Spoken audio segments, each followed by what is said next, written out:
So I'm Anique. I have a background in work and organizational psychology. I've pretty much spent all of my career looking at how we can get the best and most out of our people, aligning with organizational strategies, and at the moment working at Media Monks, which is really in the advertising world.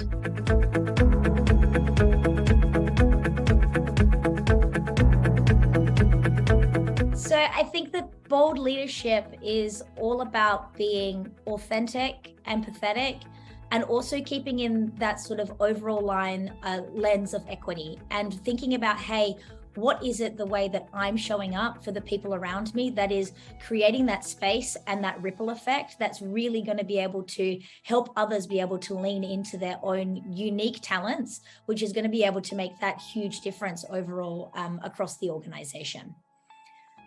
What I sort of see people do is often sort of show up as their biggest, most authentic self, and sometimes lose a little bit that sense of, hey, I'm not only here for myself and to be leading, but I'm actually here also for the other people around me. And so I think that where that real shift is from a bold leadership perspective is not only being your most authentic self for yourself, but also really making sure that you're doing that to show up for the others around you.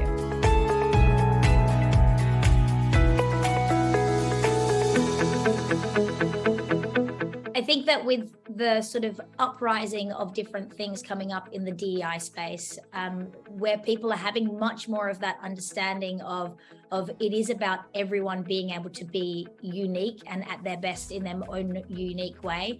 I've really seen a lot of leaders being able to sort of take that extra tangent of showing up in a way that creates space for others. And so we often see those really charismatic leaders, which are the ones which are so bubbly and so big. And in the past, they would have taken this very sort of directive space claiming the space of, hey, this is the direction that we're going. And what I've seen more and more in the last years is those super charismatic leaders actually holding back a little bit of that energy in order to create the space for the people around them. And so I feel like there's been this beautiful spark recently that creates so much more space for others around them.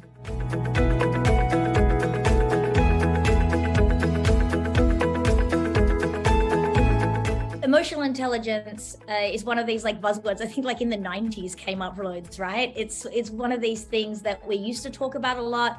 I feel like we left it to the side for a while, and it's something that I really starting to see come up more and more again.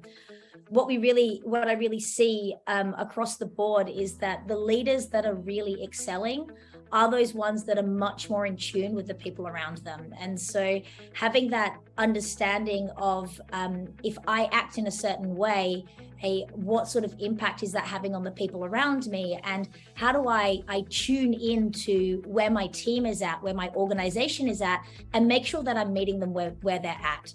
If you take something like a huge organizational change that might be going on, whether it's a matter of a shifting to more hybrid work, or whether there's anything to do with redundancies that need to take place, organizational shifts as a result of inflation, whatever it may be, having that true understanding of where your employees are at just makes such a big difference in terms of the way you're able to communicate with the teams, but also even creating the hardcore strategies. And so it's not only about the way that you show up and are interacting, but it actually comes down fundamentally to the way that the business strategies are being created as well at the same time.